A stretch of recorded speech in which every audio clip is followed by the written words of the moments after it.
Sahabat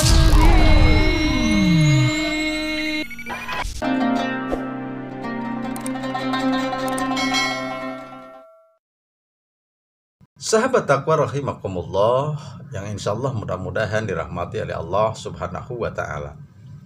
Untuk klasifikasi pertama, wanita yang terlarang untuk dinikahi karena mahram yang bersifat abadi, ya. Kita bahas dulu ini yang satu.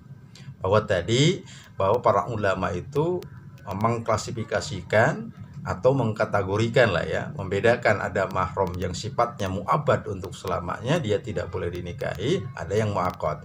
Nah, sekarang kita bahas klasifikasi pertama, yakni wanita yang terlarang untuk dinikahi karena mahram yang bersifat abadi atau mu'abbad. Para ulama sudah menjelaskan dan memberikan pengertian apa yang dimaksud dengan mahram yang bersifat mu'abbad atau abadi itu.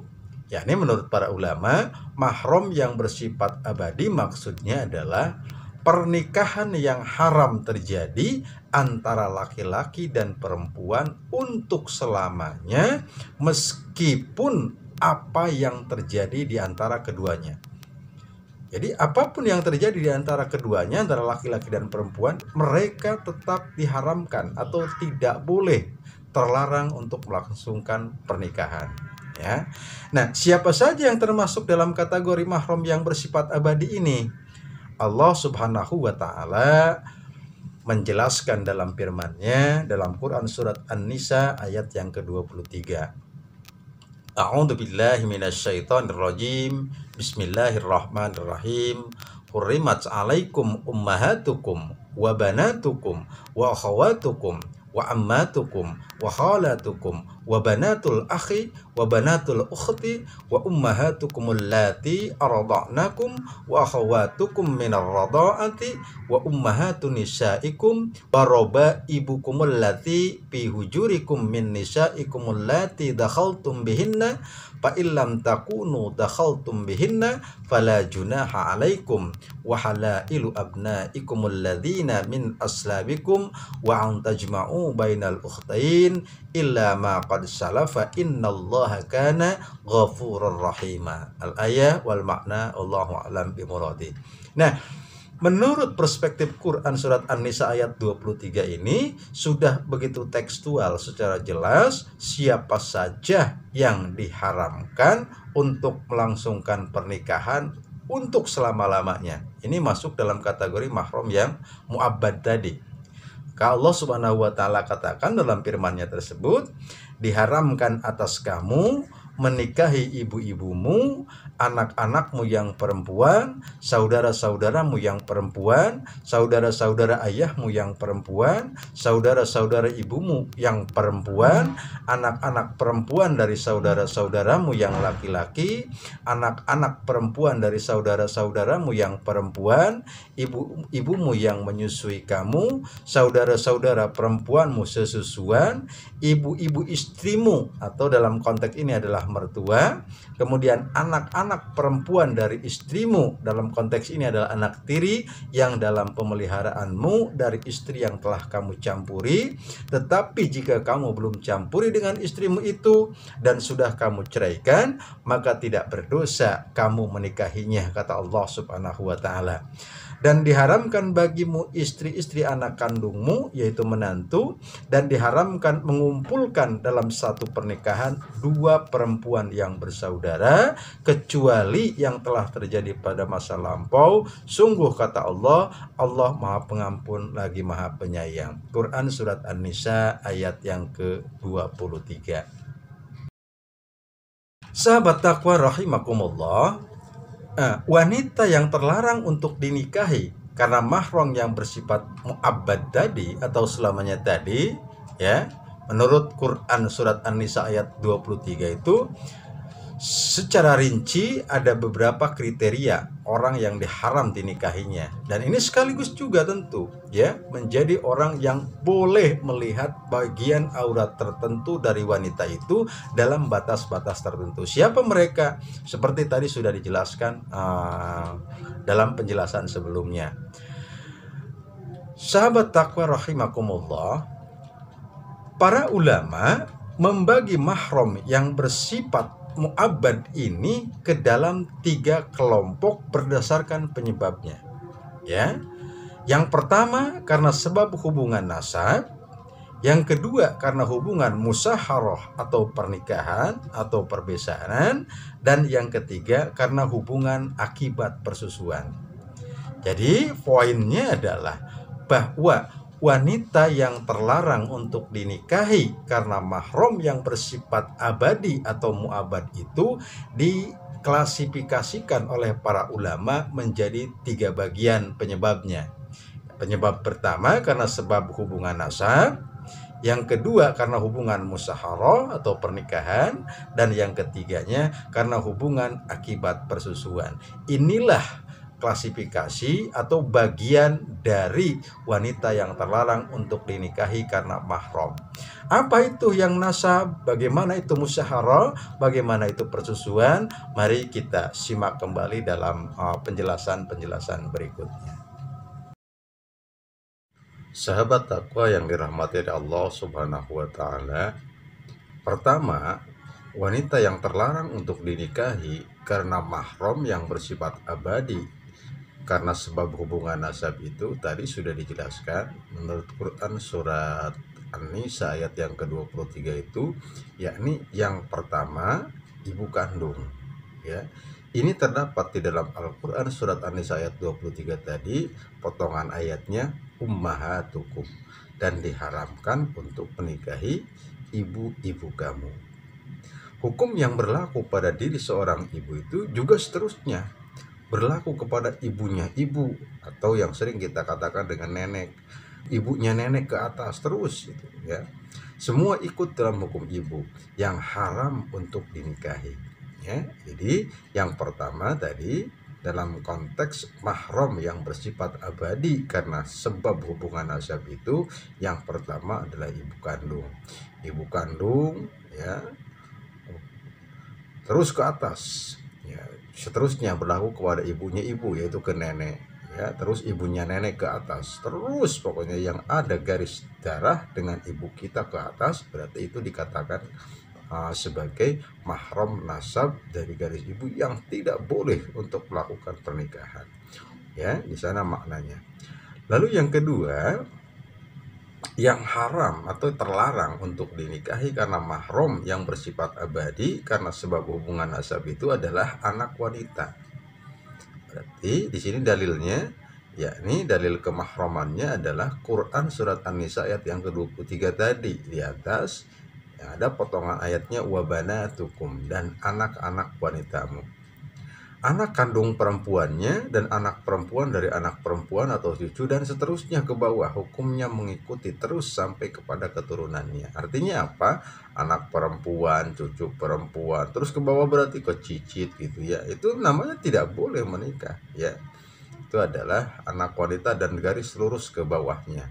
Ini dalilnya adalah dari Quran surat An-Nisa ayat yang ke-23 tadi, ya. Sama sebetulnya konteksnya, cuma kan potongan-potongan ayatnya jelas di sana maknanya. Lalu yang ketiganya, wanita yang terlarang untuk dinikahi karena mahram yang bersifat abadi karena sebab hubungan nasab itu adalah saudari kandung, ya. Saudari kandung di sini dikatakan dalil keharamannya atau kemahramannya itu sama, wa khawatukum, dan saudara-saudara perempuanmu, saudari kandung itu. Yang dimaksud dengan saudari wanita bisa saja dengan kakak atau sebagai adik. Artinya memang ya dengan kakak, dengan adik. Baik posisinya sebagai saudari seayah seibu, atau saudari seayah tidak seibu, atau saudari seibu tapi tidak seayah. Mananya apa? Saudara kandung yang tiri kalau kata kita, yang seayah atau seibu saja, maka itu sama saja hukumnya dalam konteks ini adalah menjadi haram atau mahram bagi kita dan haram untuk melakukan pernikahan. Maknanya seperti itu, ya. Karena dijelaskan wa akhawatukum, yaitu saudara-saudara kandung kamu, saudara perempuan, ya. Baik dari garis ibu atau dari garis ayah, baik seayah seibu atau cuma seayah saja, atau cuma seibu saja, maka itu diharamkan oleh Allah Subhanahu wa Ta'ala untuk melakukan pernikahan. Dalilnya dari mana? Yakni ini dari Quran surat An-Nisa ayat yang ke-23.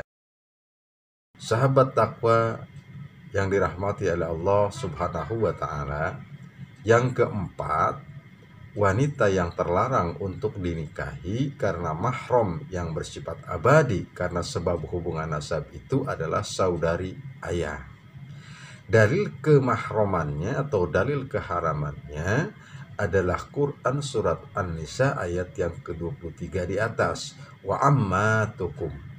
Bisa saja saudari ayah yang seayah dan seibu, atau seayah tidak seibu, atau seibu tapi tidak seayah. Ya, maknanya adalah ini berarti bisa jadi saudari ayah yang sekandung atau saudari ayah yang sifatnya tiri, berbeda ayah atau berbeda ibu. Ini tetap hukumnya haram untuk dinikahi, ya.